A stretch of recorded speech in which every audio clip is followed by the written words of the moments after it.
Hi, my name is Michael Pendazis, and welcome to Math 241, Probability and Statistics, Chapters 5 and 6, Online Lesson number 6. We're going to finish Chapter 5 in this lesson, and we're going to start Chapter 6, okay? So last lesson, we went over several important continuous distributions, and the first one we went over was the continuous uniform distribution in 5.7.1. The uniform probability density function looks like this, okay? And then in 5.7.2, we talked about the exponential distribution, and in that discussion was the exponential probability density function that looks like this, okay? And so the goal of this lesson will be to talk about the normal distribution in 5.7.3, and then we will start chapter 6, and we'll talk about in 6.1 the mathematical expectation of a random variable. And so both of these topics are extremely important in probability, and so this is going to be an important lesson in your study of probability and statistics. Okay, let's get started.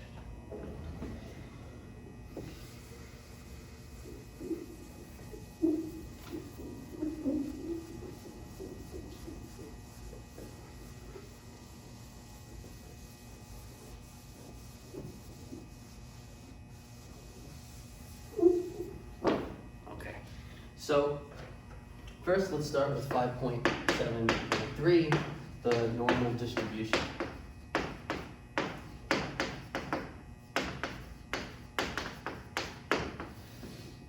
Okay.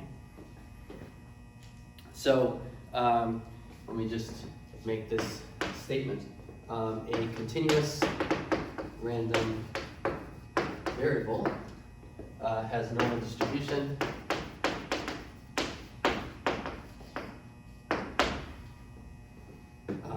and a normal is a normal variable if its probability density function is defined as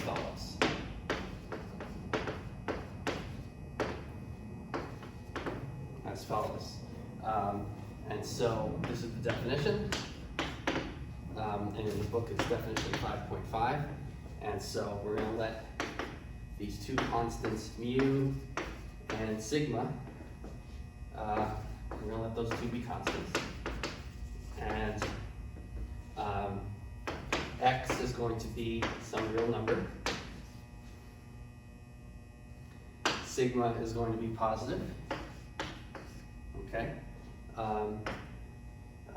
And so the function f of x, which is equal to 1 over the square root of 2 pi times 1 over the square root of 2 pi times sigma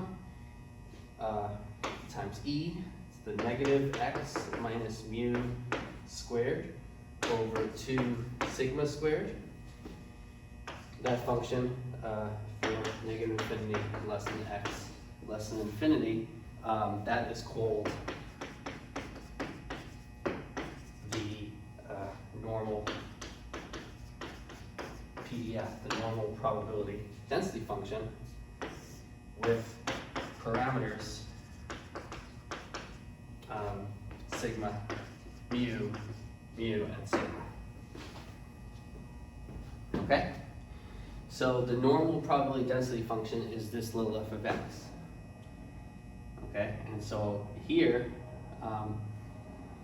for our normal variable, right? Okay, so for our normal variable, we have a normal continuous random variable if the probability density function is this for that variable. Okay, right? When you have a random variable, it has a probability density function.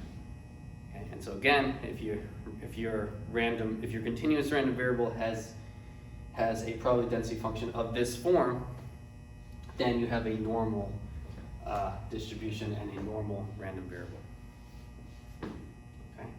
Okay, so this is weird.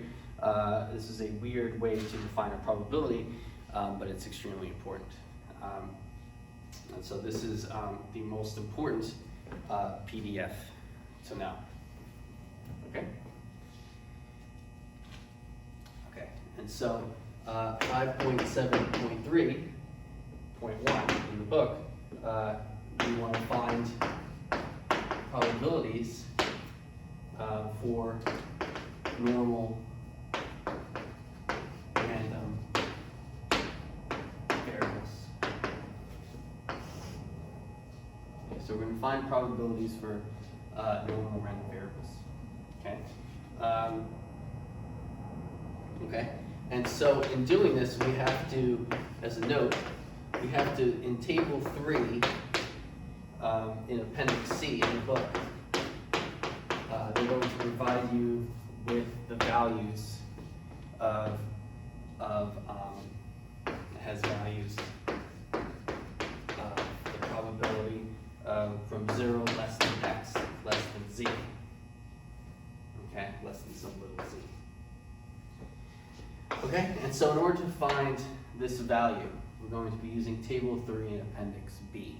Okay, so that's important. Okay, so if you think of this probability, you want to look at table 3 in appendix C for that value.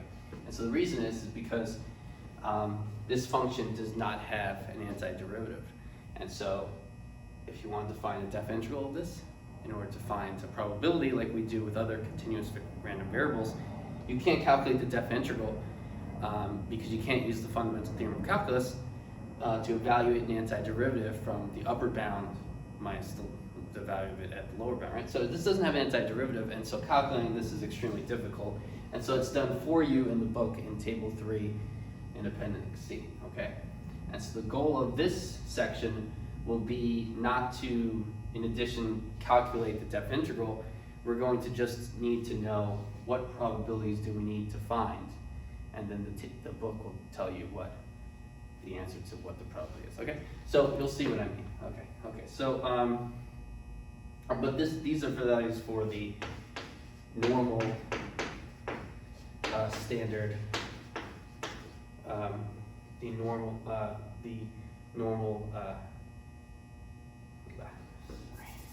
the standard normal random variable.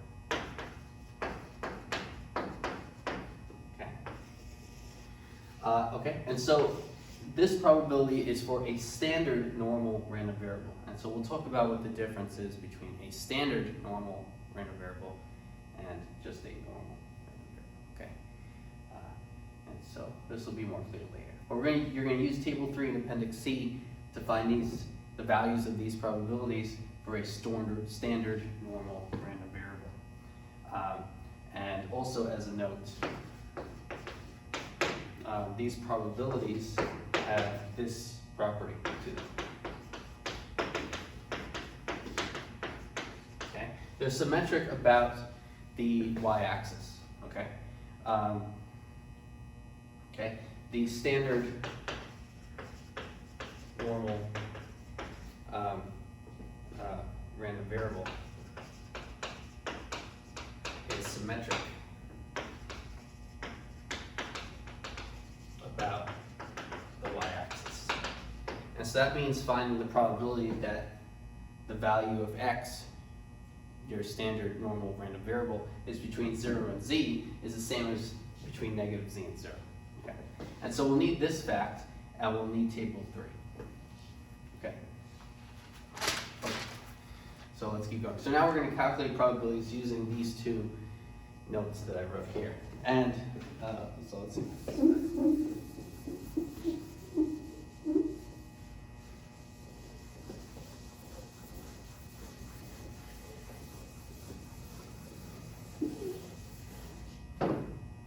Okay. So in example 5.15 in the book, we let x be the standard normal random variable. And we're going to use table 3, the one I mentioned there in appendix C, to find the following probabilities, okay? And so in A, we want to find the probability that 0 is less than x less than 2. Okay? And x is the standard normal random variable. Okay? And so this will be simple. Table 3 has these probabilities. And so if you look at this up in Table 3 in Appendix C, you get that this is equal to 0.772. Okay? Okay, so that Table 3 in Appendix C tells you that this probability is 0.4772. Okay, very simple. And that's for a standard normal random variable. So it's important that it has to be a standard normal. B, if you want to know the probability that negative 2 is less than x less than 0, well, this is also easy. And that's because of this fact here, the second note, right? The standard normal random variable is symmetric about the y-axis.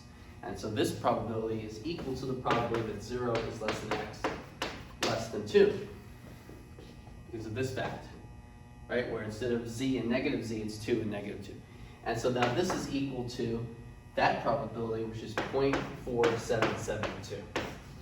Okay, so in part A, we see how you see we use the table, and in part B, we use some symmetry about the y-axis.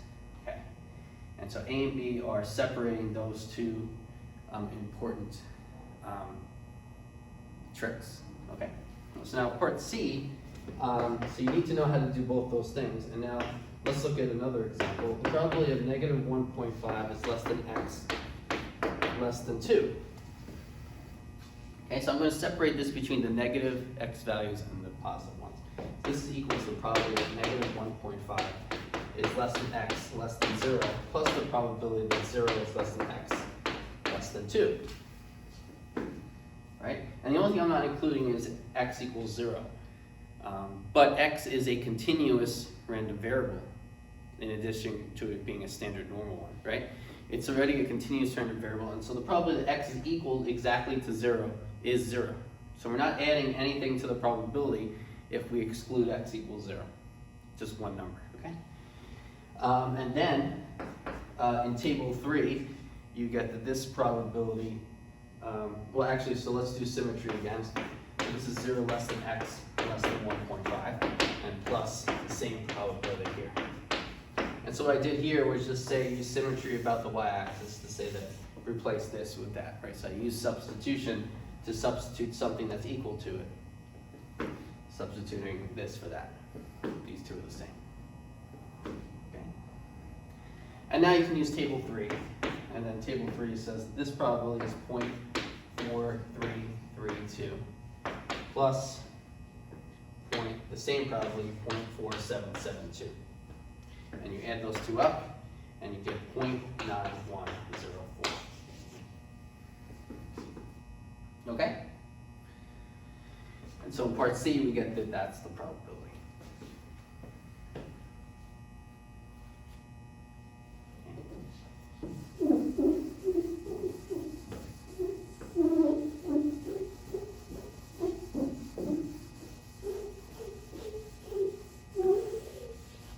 Okay, and now in part D,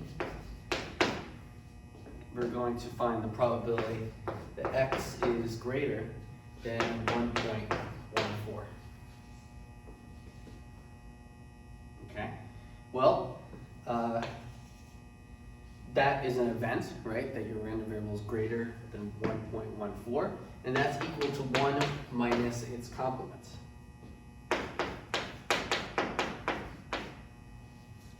Right? So the complement of this event is that one.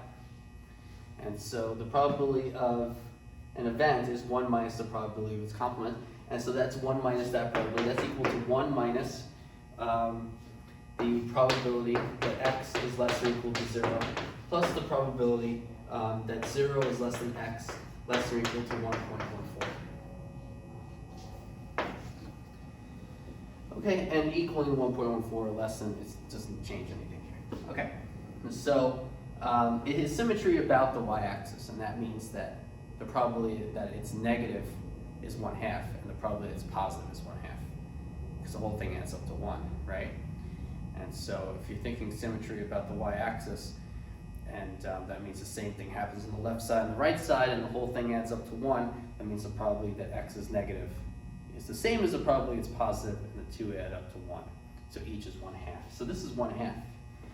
This is 1 minus 1/2 plus this probability, and the table of values in table 3 appendix C will tell you that this value is 0.3729, and so that's 0.5 plus that 1's a fraction, was that this is 0.5 plus that, so that's 1 minus 0.8729,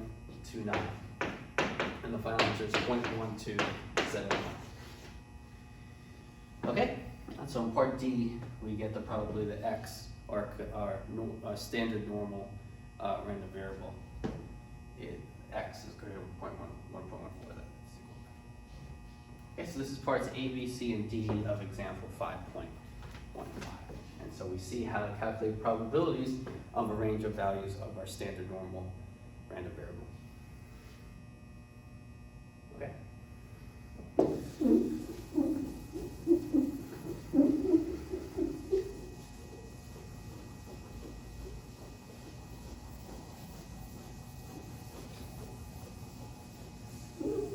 Okay, so now that that's done,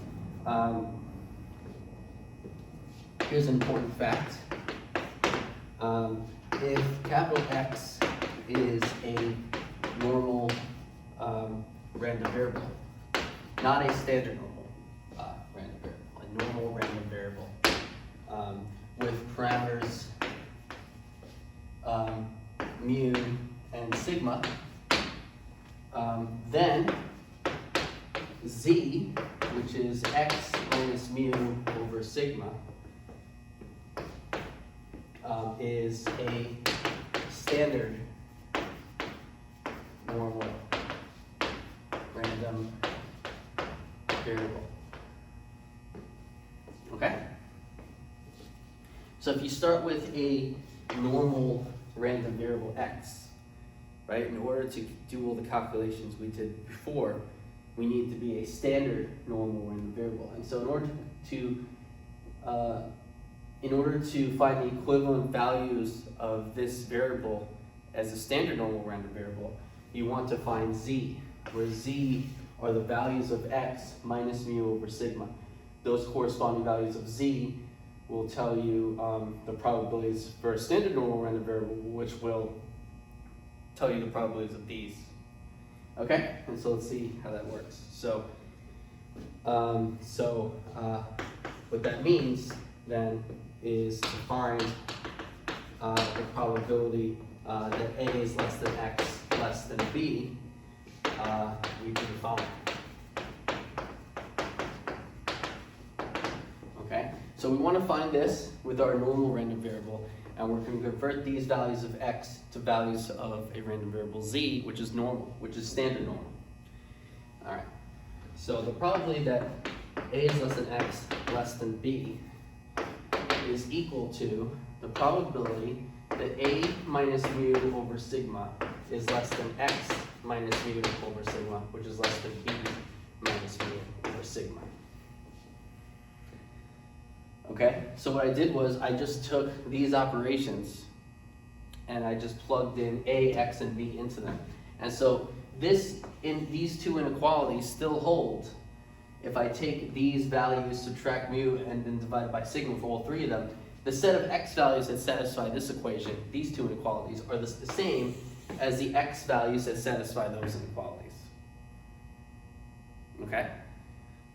Right? If I were to say that 2 is less than X less than 4, this is separate from that. If I were to say 2 is less than X less than 4, if I were to subtract 1 and then divide by 2, if I were to do these operations on this, this, and this, and get this, this, and that, the set of X values between 2 and 4, if I wanted to find the X values that satisfy these two inequalities, it would also be between 2 and 4. And so by adding in these operations here, I'm not changing the set of X values I'm considering between here and here. It's exactly the same. Okay? So we're considering the same X values here as we were over there. So now, okay. And so now we get this. Now we're going to use table 3 in Appendix C to calculate this probability.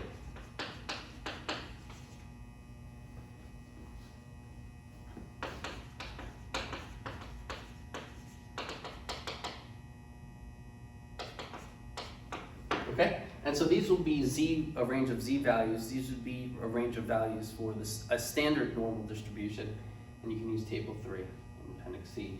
Find this, the probability of this, and it's going to equal your original probability. Okay, so we're going to see an example of this and see how we use that in this example. Okay, so example 5.16, we're going to let x be a normal random variable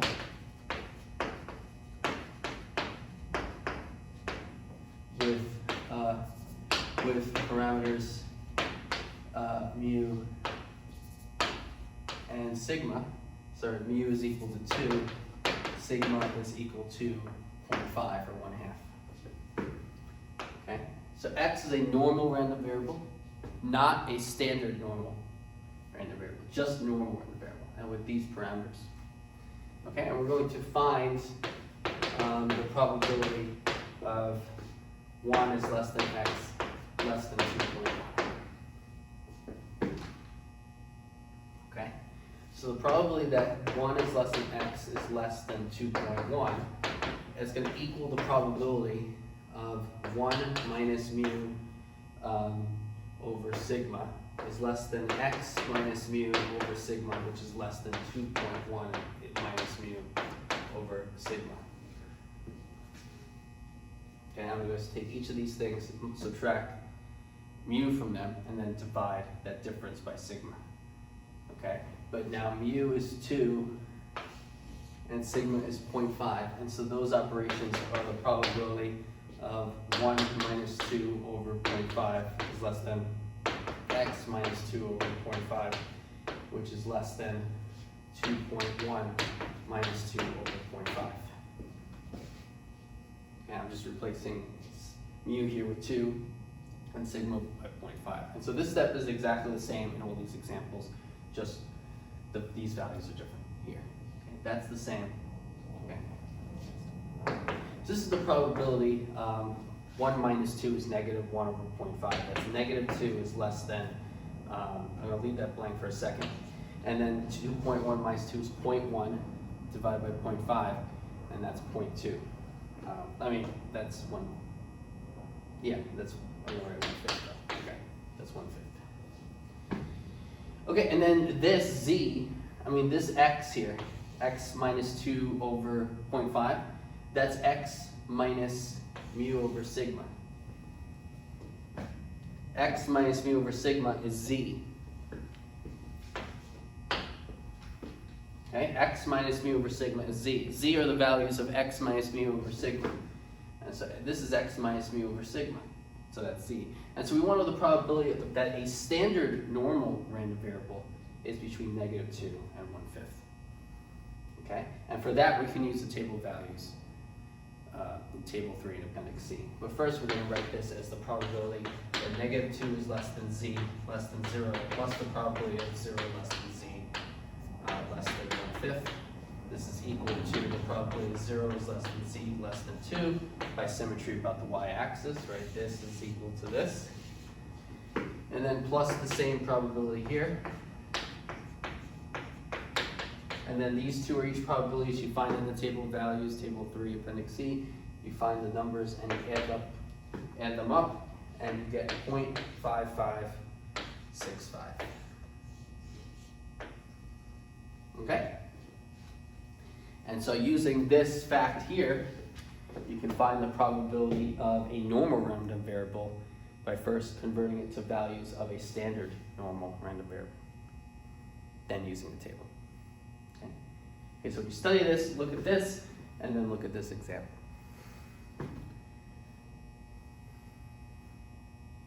Okay. Okay, so next.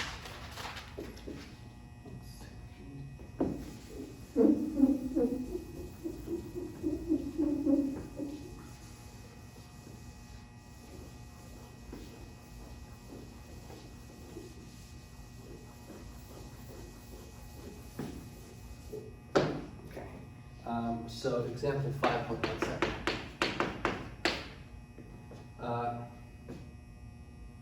So suppose that any given days, gross receipts in thousands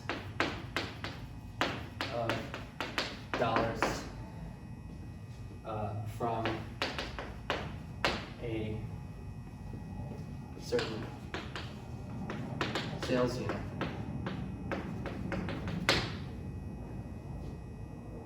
May be a normal variable.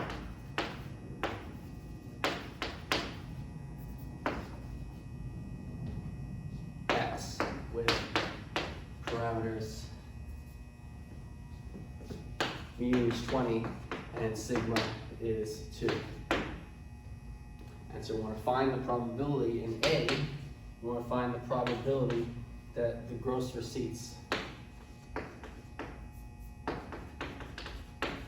are between 15 and 25 $1,000. Okay. So for A, we want to find the probability that the gross receipts are between $15,000 and $25,000. Okay, so that any day's gross receipts in thousands of dollars from a certain sales unit, that's a normal random variable X. This is X, that's what that's saying, okay? And so this is equal to the probability that 15 is less than X, less than 25. X is the amount of gross sales in a given day in thousands of dollars. Okay? So these two inequalities say all of that. So that equals that probability. Okay? And then that's equal to, we're just going to take each of these things, subtract mu from it, and divide by sigma. And so this will be 15 minus mu over sigma is less than X minus mu over sigma, which is less than 25 minus mu over sigma. Okay, so we're converting the values of a normal random variable to a standard normal random variable by what was on the last board. And so this is equal to, well now mu is 20 and sigma is 2. And so this is equal to the probability of 15 minus 20 over 2, which is less than X minus 20 over 2, which is less than 25 minus 20 over 2. So I'm just plugging in the values of mu and sigma from there. And so this is equal to the probability of negative 5/2 is less than, this is Z, right? Remember, note that the values of our standard normal random variable is X minus mu over sigma, where X is a normal random variable. So this is Z. That's Z. So negative 5/2 is less than Z, less than 5 over 2. Okay? And this is equal to the probability of negative 5/2 is less than Z, less than 0, plus the probability that 0 is less than Z, less than 5/2. This is equal to the probability of 0 less than Z, less than 5/2, because symmetry about the y-axis means that those two are the same, right?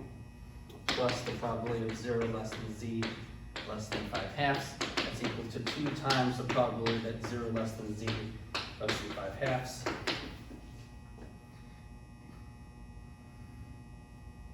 And so that's 0.0228.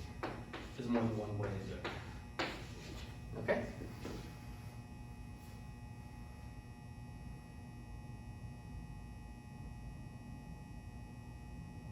Oh, sorry, wait, sorry. This is 2 times 0.4938. This probability is this number. So you multiply by 2, you get 0.9876. Okay? And so in A, we find that probability.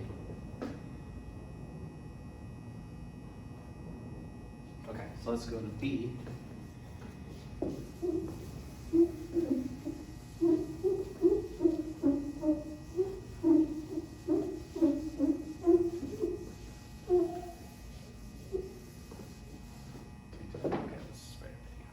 Part B. Part B is find the probability of gross receipts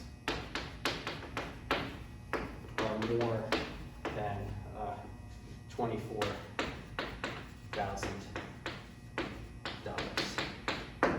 Okay, we want to find the probability that the gross receipts are more than $24,000.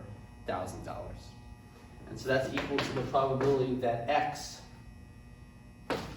is more than 24. That X is greater than 24.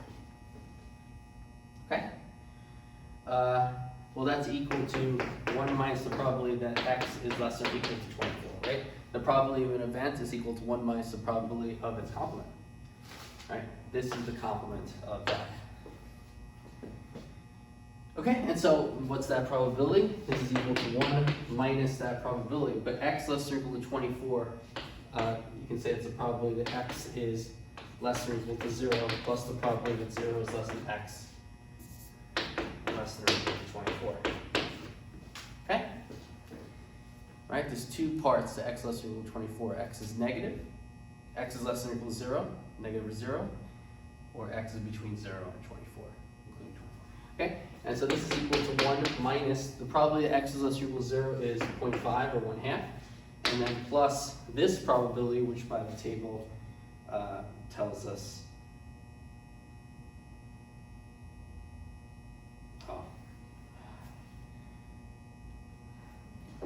sorry, I have to convert it to normal distribution first. Sorry, let me just, okay, so that's the probability X is greater than 24. That's equal to the probability that X minus mu over sigma is greater than 24 minus mu over sigma. I forgot to, we're talking about that's a normal random variable. We have to convert it to a standard normal. So that's our Z. Okay. So this is equal to the probability that Z is greater than 24 minus 20 over 2. This is 20 and that's 2. Okay? That's equal to the probability that Z is greater than 2. 24 minus 20 is 4, over 2 is 2. Okay? Now that's equal to 1 minus the probability that Z is less than or equal to 2. Because this is the complement of that. Okay, and this is equal to 1 minus the probability that Z is less than or equal to 0 plus the probability that 0 is less than Z less than or equal to 2. And so this is equal to 1 minus the probability that Z is less than or equal to 0. That's 1/2, that's 0.5. Plus the probability that 0 is less than Z less than or equal to 2 by the table of values, that's 0.4772. And we calculated that before. So we get that value here. Well, that's 0.5, that's 0.4772. And you're subtracting the sum. That's 1 minus 0.9772, and that's equal to 0.0228. Okay? So that's part B.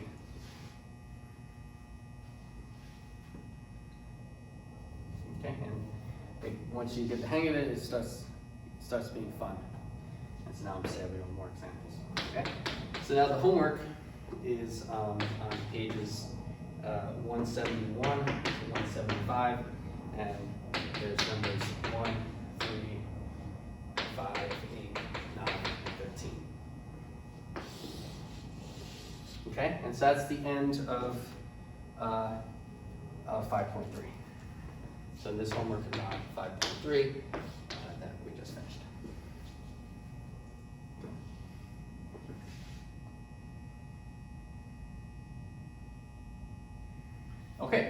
we're done with 5.3.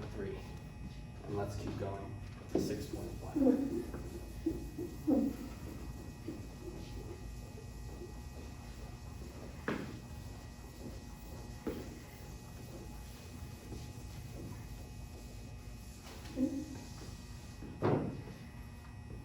Okay, so that's the end of chapter 5, and now we're on chapter 6, which is mathematical expectation.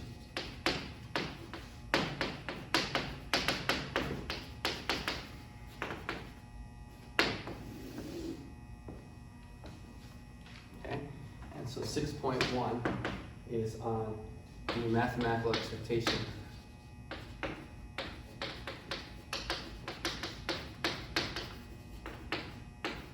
of a random variable. Okay, so 6.1 is on the mathematical expectation of a random variable. And 6.1.1 is the introduction. Okay, and so basically to sum this up, the most important number for a random variable is the expected value. Okay, so the expected value of a random variable is a number, and it's really important because it tells you a lot. Okay, and so it's really important to know the expected value for a random variable. Okay, it's sort of like the mean. Okay, and so now 6.1.2 is on the mathematical expectation.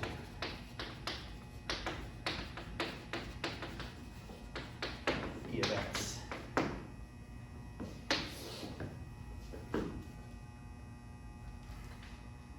Okay, and so definition 6.1 is the mathematical expectation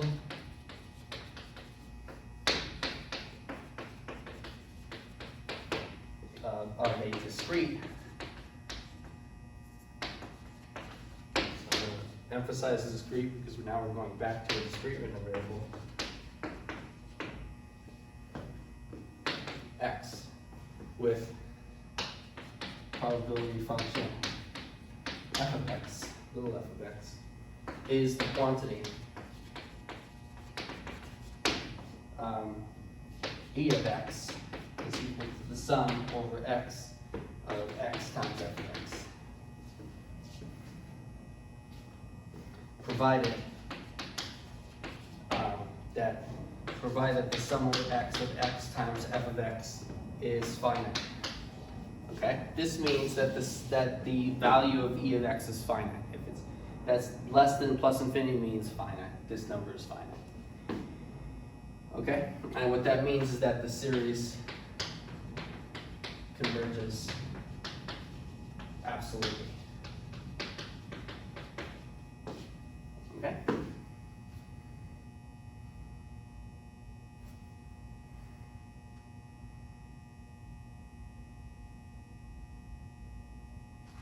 Oh, I'm sorry. There, that has to be absolute value center. Because what it's saying is that's the sum over, what happens is this probability is non-negative, and this is also non-negative. And so the product of these two things is a non-negative number. So you're adding a bunch of things that are never negative. And so that means if you're saying this entire sum is finite here, you're saying a sum of non-negative terms is finite. And that means the series has to converge absolutely. That means that if you're taking a series of the absolute value of terms, but this is non-negative. So the absolute value of this whole thing is itself. Okay, and so this has to converge absolutely. Okay, and so as a note, e of x is denoted by mu. Okay, and so that mu we saw earlier, that's the notation for capital E of x, the expected value.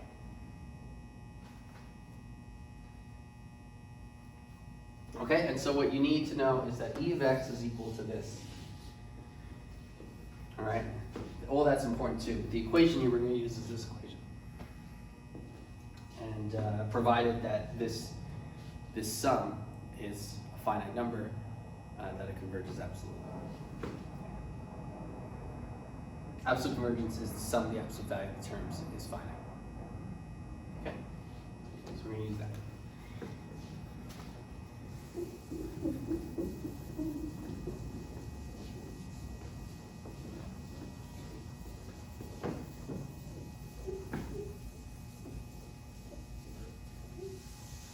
Okay, so now, so let's look at example 6.1. Let x be the numerical outcome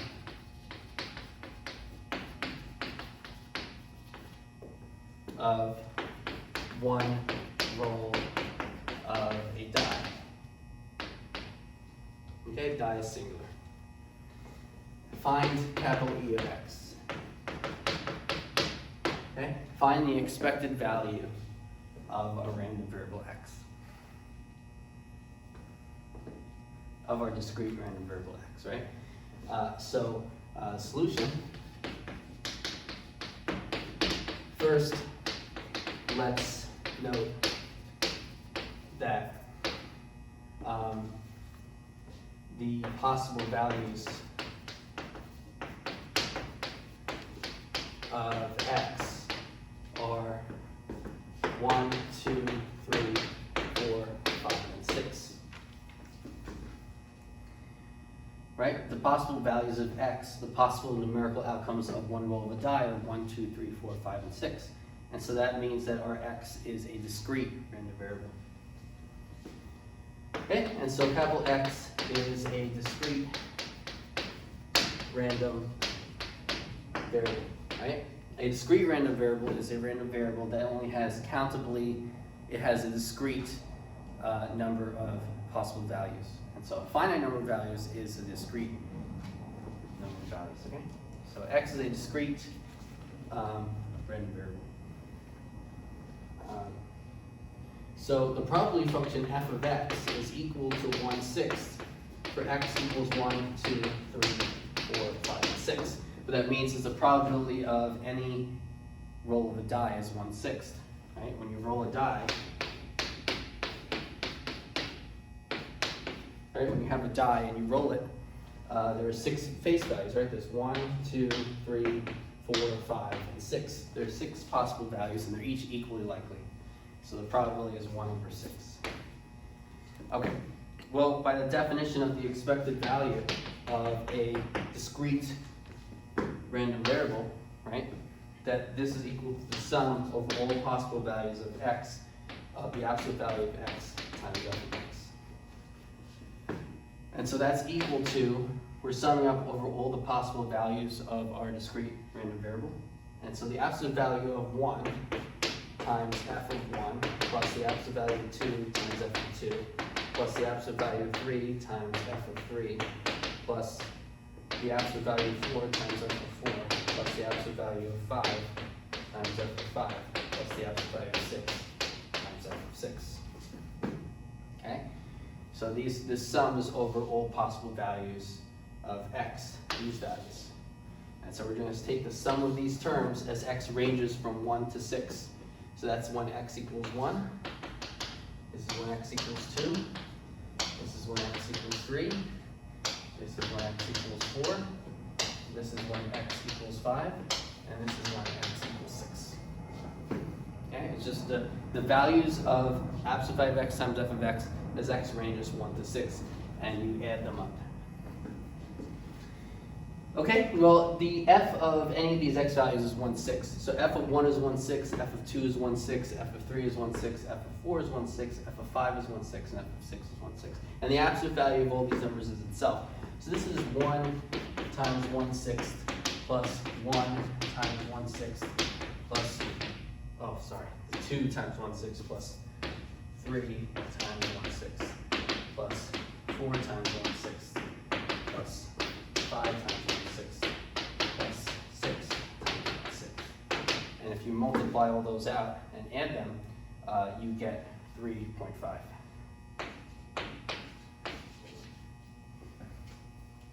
okay?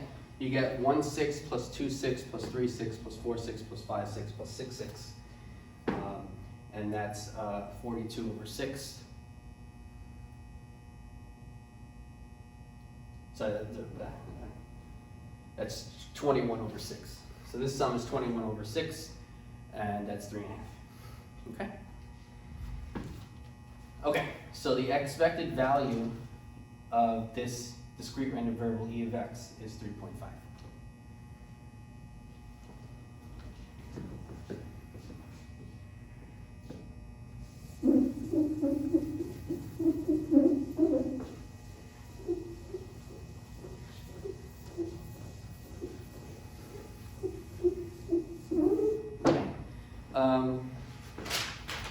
So example 6.2.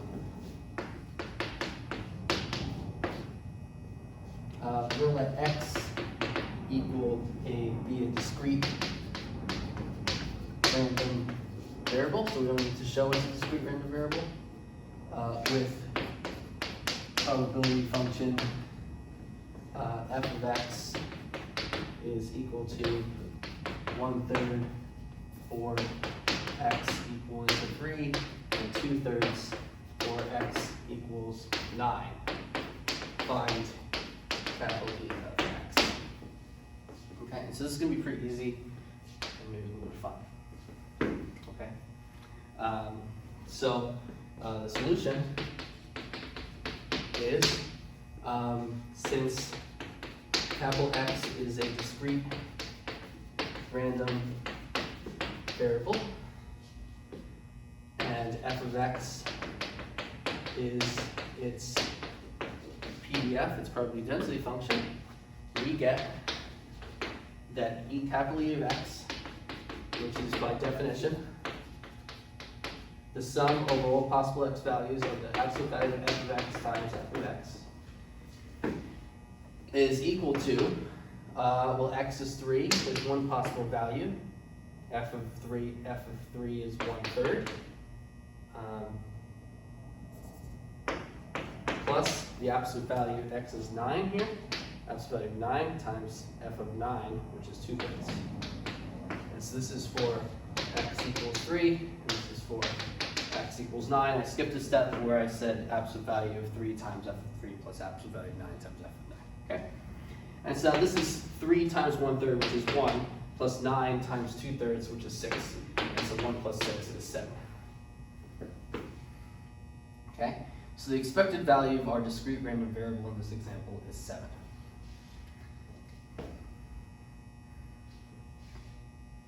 Okay.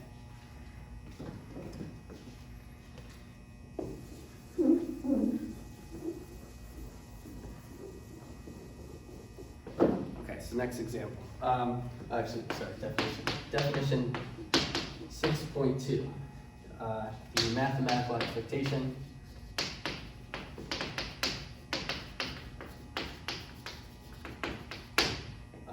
of a continuous random variable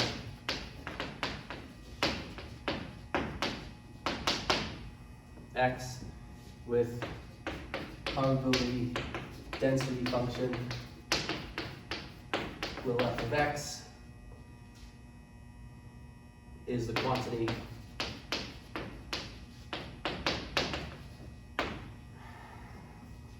and so here I should emphasize continuous. So now, before we were talking about the mathematical expectation of a discrete random variable, here the difference is that this is a continuous random variable. And so the e of x here for our continuous random variable is the integral from negative infinity to infinity of x, f of x, dx, provided the integral exists. It's basically the same idea as the other condition that the sum is finite. The integral exists means that the integral is a finite number. What we want is the integral to be a finite number, and so if it exists, that means we get a finite number for the mathematical expectation of this continuous random variable. Okay, so that's definition 6.2. So now we have e of x for a continuous random variable also. It's slightly different. And so in example 6.3, we're going to use that. And And so in example 6.3, we want to let x be a continuous random variable with probability density function f of x is equal to 81x squared for 0 less than x less than 1/3, and it's going to be 0 elsewhere. Okay? Okay, so x is a continuous random variable, and our probability density function f is this guy here. And so we're going to find e of x. Okay, so we're going to find e of x. So e of x is equal to the integral from negative infinity to infinity of x f of x. And that's by the definition 6.2 right here. Because we have x as a continuous random variable, and this is its PDF. Okay, and so we're just going to complete this integral. And so, well, if we're integrating from negative infinity to infinity, right, but it's 0, our f here is 0 everywhere other than from 0 to 1/3. That means x times 0 is 0. So the only time the integrand will be non-zero, possibly, is between these range of values. So only these range of values will make the integrand of that integral possibly non-zero. And so that means we're going to take the integral. This integral is the same as the integral from 0 to 1/3 of x times f of x, which is 81x squared.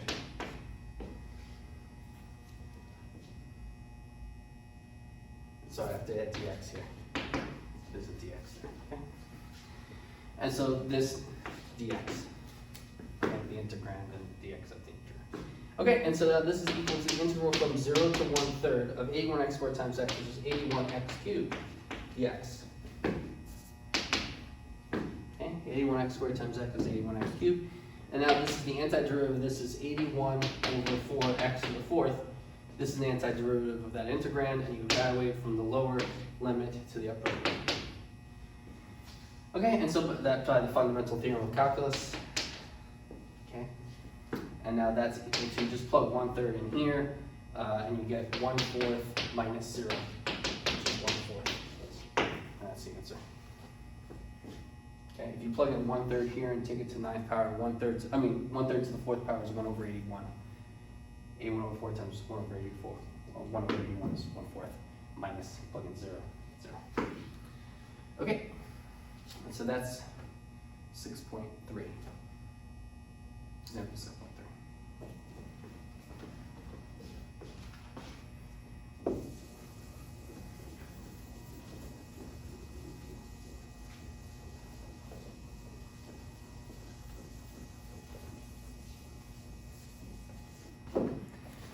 Okay, so 6.1.3, why e of x is called the mean of x. And so what this will show you is an example where we see that the expected value of our continuous random variable, e of x, is what we think of as the mean. Okay? So in example 6.5, basically we have a class of capital N students. Okay, so we have a class of capital N students, and you take a test. The grades on the test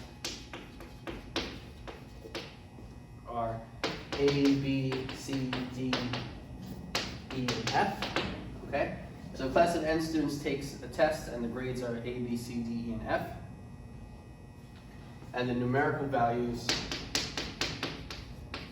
respectively, are 1, 2, 3, 4, 5, and 6.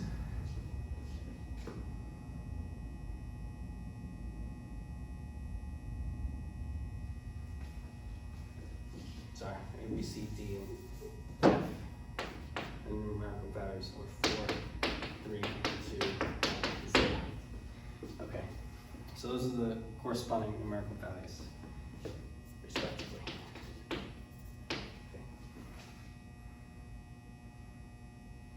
So we're going to choose a student at random, and X is going to be the number grade from random student.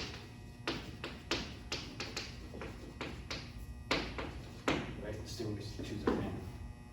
Okay, so there are 5 possible values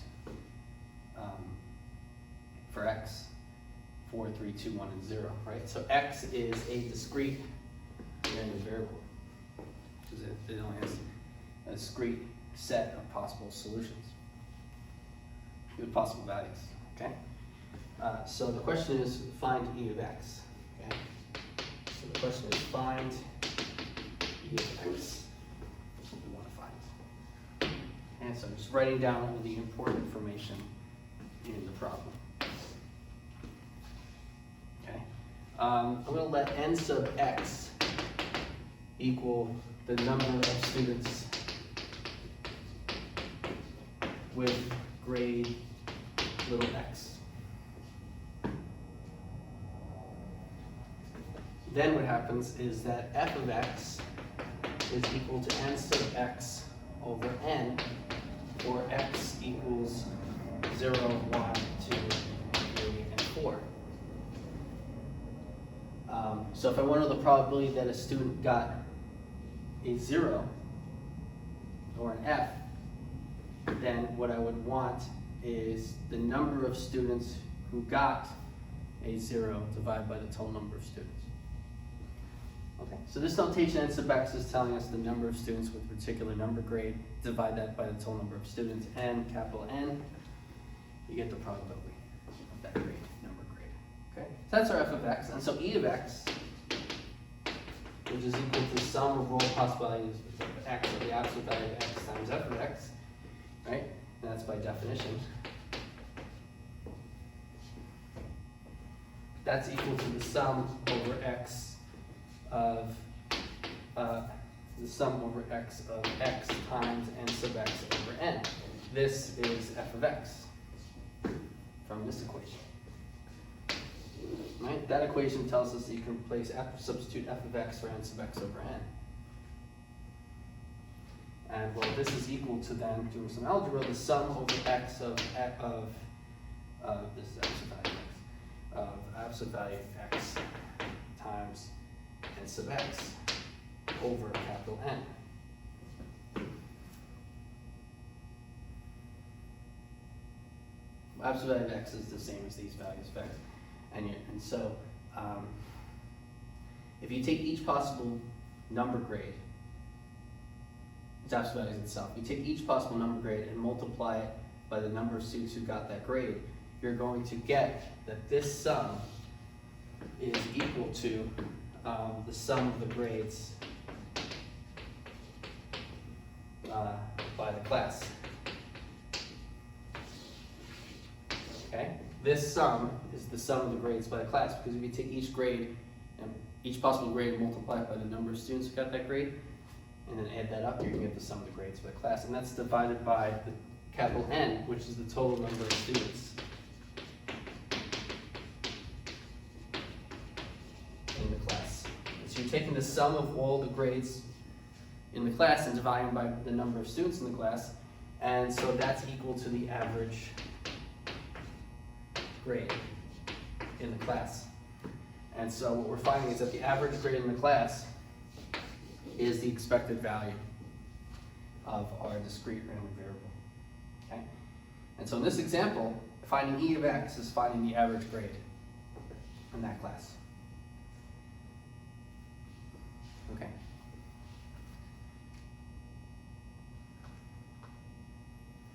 Okay, as a note, the mean of x is here is the average of the values weighted by the frequencies.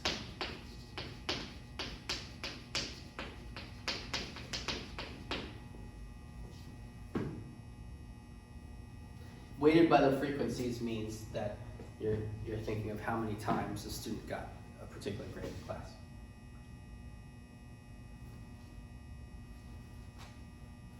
Right, you take the values of the grades, you take each grade and you weight them by how many students in class got that grade in the sum. So if 2 people got 90, 1 people got 100, you would do 2 times 90 plus 1 times 100. That would be the grades weighted by how many people got each grade. Okay, so that example shows us why the expected value is called the mean x.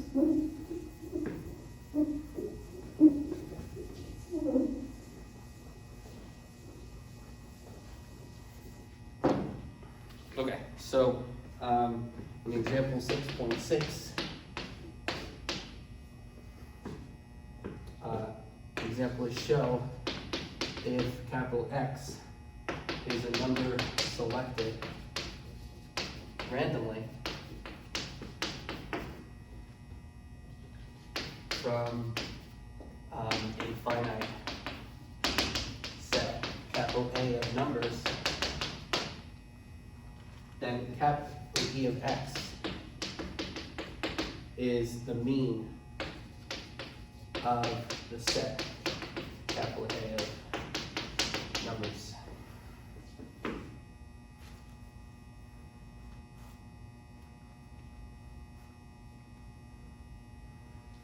Okay, and so let's find the solution to this, or proof. Okay, let's say A is our finite set A of numbers, and so let's say A is little a1, little a2, dot, dot, dot, little an.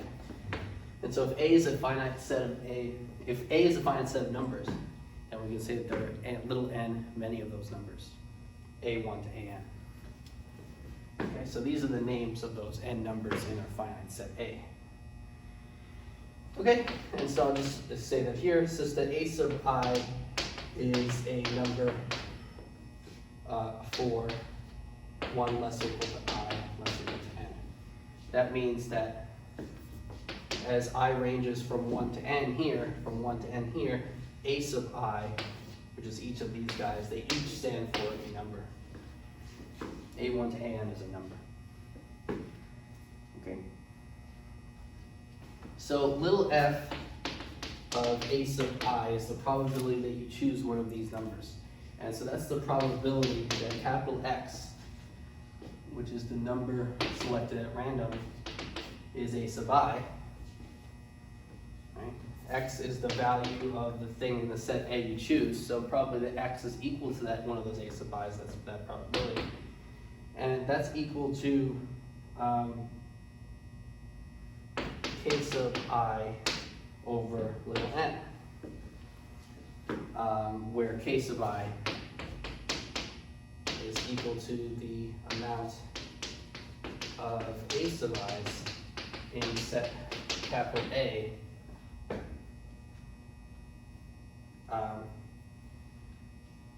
a number of amount of elements in set capital A that equal a sub I.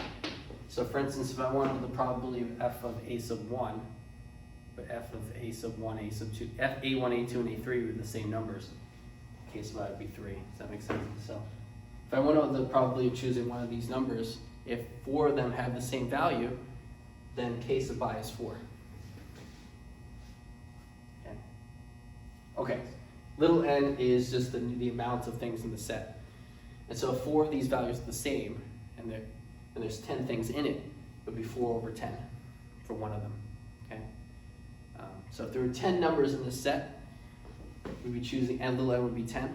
And then if 4 of these were the same, and I wanted to know the probability of finding one of those 4 from the 10, probably would be 4 over 10. Okay, so now the expected value, e of x, is equal to the sum from I equals 1 to little n of x sub I, f of x sub I, absolute value there.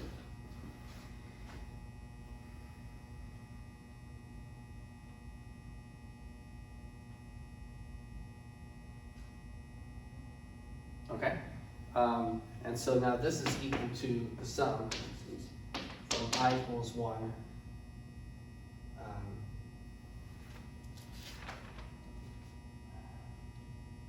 Sorry.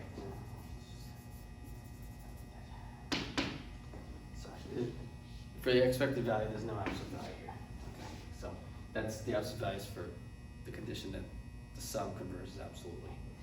Okay. So you just put that x sub I in there. It doesn't change anything we did before. It's like the same. Okay. And it's the sum of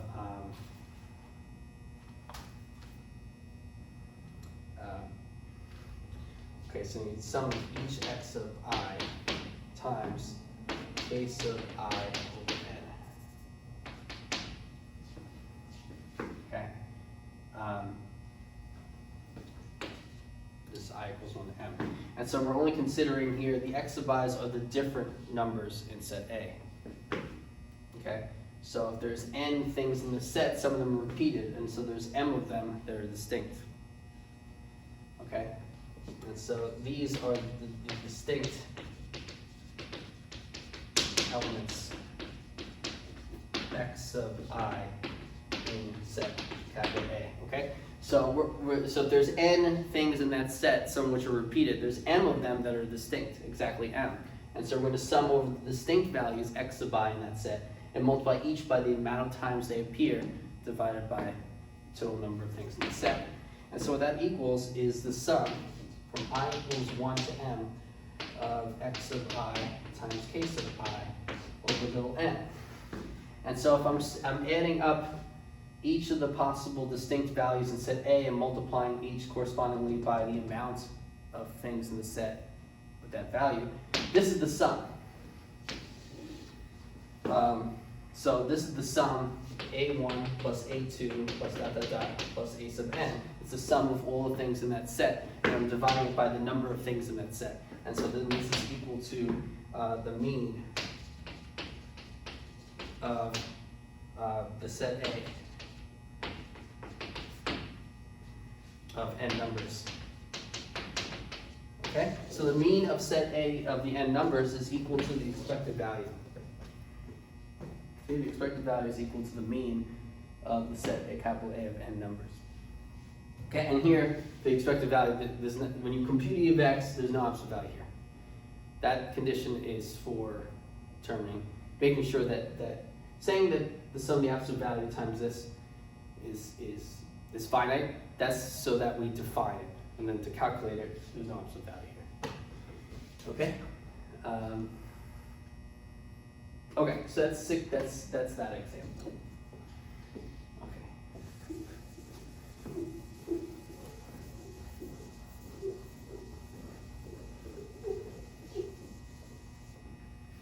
Okay, and so before with the dice, when we had E of x, the sum of x of x times f of x, right? You're going to have that this is equal to 1 times f of 1. Plus 2 times f of 2, plus 3 times f of 3, plus 4 times f of 4, plus 5 times f of 5, plus 6 times f of 6. This is for when you roll a dice and you find the expected value of rolling a dice. Right? There's no absolute values here. It's the same answer though. You get 1 times 1 6 plus 2 times 1 6 plus 3 times 1 6 plus 4 times 1 6 plus 5 times 1 6 plus 6 times 1 6, and so that's still 20. That's still 21 over 6, which is 3.5. Okay, it's just there's no absolute values here. Just get rid of the absolute value there. Okay, so that's 3.5.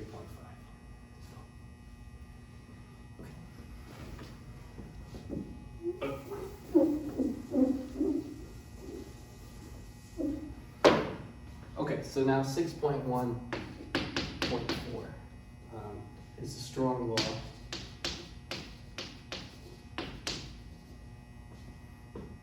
of large numbers.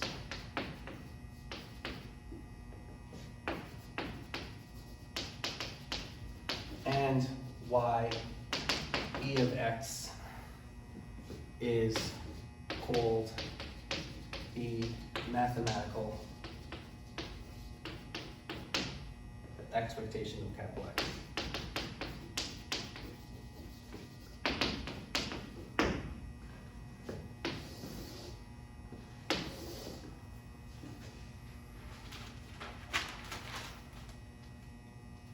Okay, and so to start this off, let's look at theorem 6.1, which is the strong law of large numbers.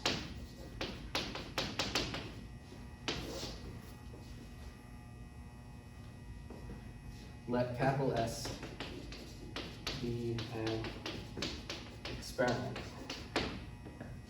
with sample space capital S.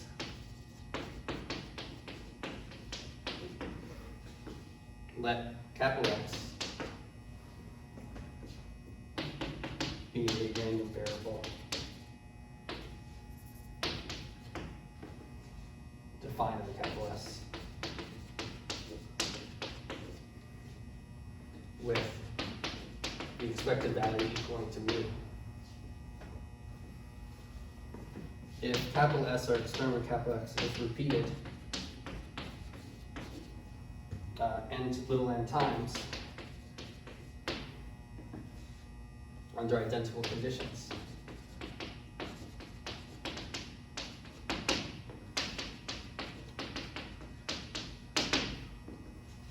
and x of I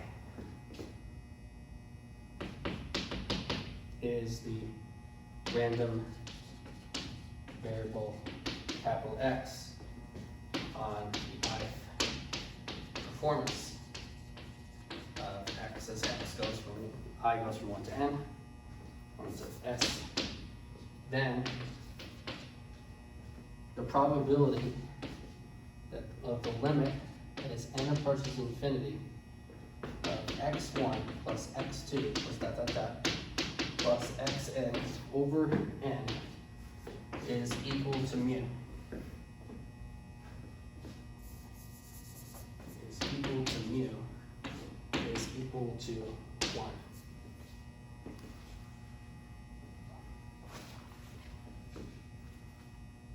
Okay? Or we expect the average of many observed values of capital X to be approximately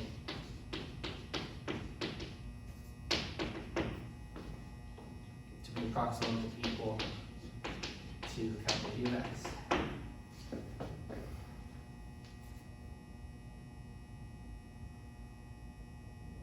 Okay, so that equation, the probability of the limit of that fraction equaling to mu, in words we would say, well, in practically speaking, what we mean is that since you can't take the limit, in real life you can't perform an experiment, you can't perform infinitely many experiments. And so the practical exploitation of this equation is that if you perform enough experiments, like if little n was 1,000, then since little n is very large, what you expect is that the average of these 1,000 observed values of x, right, the sum of the 1,000 observed values divided by 1,000, you would expect that the average of the values of your experiment done many times, some fixed many times, would be close, about equal to mu, E of x, okay?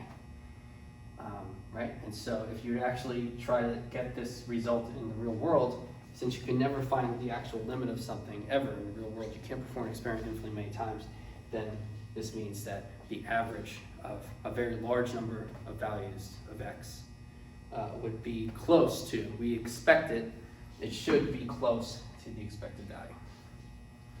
Okay? And so that is the strong law of large numbers. And so next class, we will continue with this section. Okay? Thanks for watching, and see you soon.